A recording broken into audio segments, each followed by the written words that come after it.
Bellerian fight can be incredibly fun if you can maintain your aggression and stay out of all the area of effect damage that she does. However, if you don't, you could have a big problem on your hands. What's up? My name is Pastor Gaines. I'm a Souls-like and Elden Ring creator, and today I'm going to show you how to beat Bellerian in First Berserker Khazan. Now, this boss fight is interesting because you have to maintain aggression while at the same time maintaining enough stamina to continually pour out moves and cancel out some of her attacks. The more aggressive you are, the less she will be able to spam cast you, but if you back off at all in phase 1, you are just going to be bombarded with every single type of magic you can possibly think of. And much like the Rankus fight, she is going to have a stamina bar that recharges very fast, so as I stated, if you aren't going to be able to be as aggressive as you can, this stamina bar will really make it hard for you to get off any brutal attacks. So starting off in phase 1, she's going to charge up a fire attack that will track the ground, so my advice here is to dodge to the right as she casts it.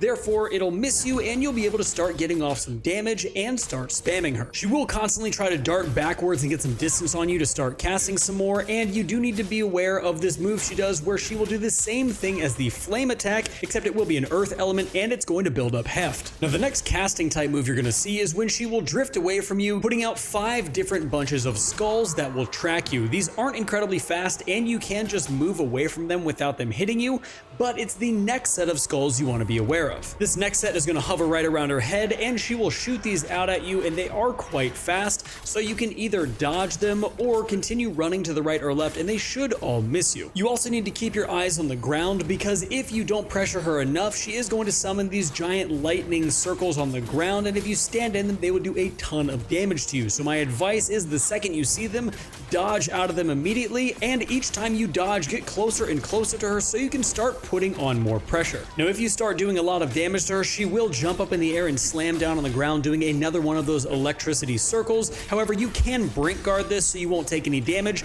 and then continually pour out your own.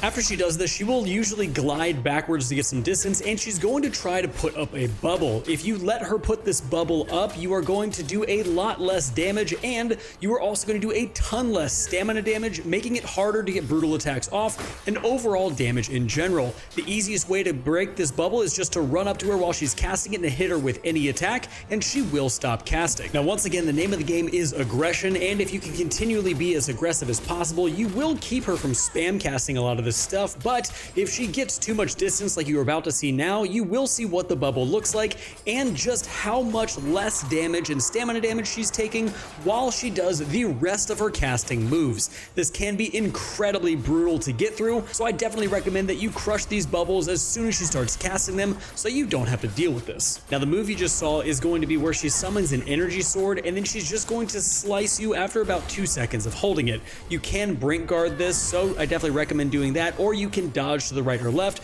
but a brink guard here works just fine. Now, while we have the video slowed down, I want to show you one of her melee combos that she does. It's going to be a 3-part combo where she's going to slash with her staff, then she will do a staggered slash, and then she will teleport into the air and slam down on you. You can brink guard all of this, which I highly recommend you do, as dodging all these can be a little bit tricky. Now, I also want to mention, once you get all of her stamina bar down, the bubble will break and you don't have to deal with that anymore, and you can start doing some normal damage to her again. Now, what you are about to see is her entering phase 2. She'll finish up whatever moves that she's going to do in phase 1 right when she's around half health. She will teleport all the way to the other side of the map, and she will start a summoning. She will summon a few different monsters, but the amount of skulls that are surrounding her is going to tell you what to expect. You want to get to her as fast as possible to keep her under 2 or 3 skulls, because anything after that starts to be an incredibly huge pain. As you can see here, she has 6 skulls, which you do not want, and she decided to use 4 of them to summon an assassin.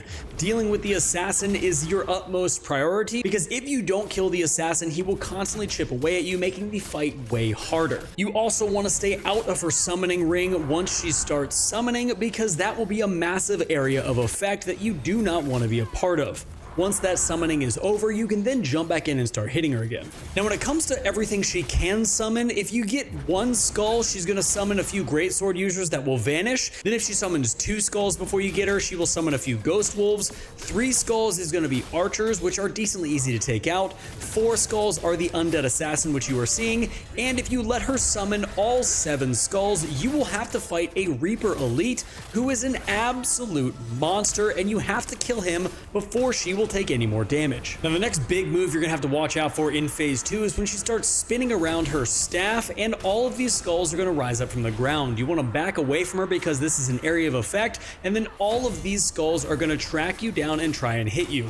After you dodge them all, she will lunge at you and do a melee combo. The melee combo is a 2-part horizontal swing. The first swing is pretty quick, and the second swing is slightly staggered, which you can bring guard. She will then jump up into the air and start doing one of her big summoning moves and slam down on the ground, causing massive damage. She does also have the ability to start summoning again, so you need to make sure you're on top of this. And as you can see, I got her when she just had 3 skulls because she already had 2, and she summoned a few of the dogs, which are very easy to take out. And after you take them out, you want to focus back on her, and she will repeat some of the moves that you've seen in the very first phase. As you're seeing, she does a blue circle instead of a electricity circle like you saw in phase 1, but it does the exact same thing, and you avoid it in the exact same way. She also is going to try to bubble in phase 2. This is an absolute atrocity if she does get her bubble off in phase 2, because not only do her spells do more damage in phase 2, but she also spams a ton,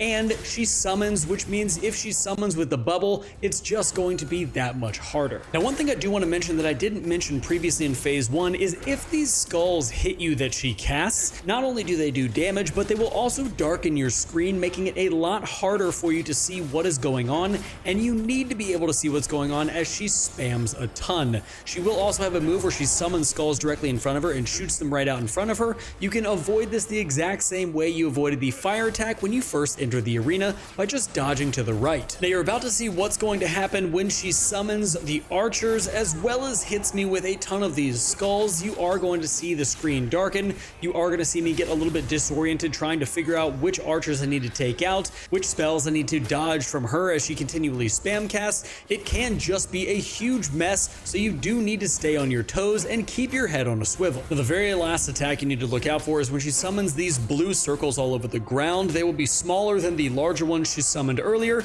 but if you run through them, blue flames will follow you and they will do damage over time to you. This can be pretty rough if you get in them, so I recommend just dodging around them or running around them on the ground so she can't hit you, and then getting to her as fast as possible and start being aggressive. Then she will stop casting. But that's pretty much it for the fight. The phase 2 of this fight is the absolute worst that you need to worry about. Everything else is pretty manageable in phase 1 in my opinion, but it was definitely a boss fight that had me tripped up for a few hours. But guys, if you have any questions about the strategy that I used or what build I'm using or whatever it might be about the fight, leave it down in the comments below. I read each and every single one of them, and I love interacting with you guys. So we got a bunch more boss guides coming out. We have a ton more First Berserker Khazan videos on the way. So with that being said, guys, thank you so much for being here. Make sure to subscribe and hit the bell notification on the way out. And until next time, stay safe, enjoy the game, and I'll see you in the next one.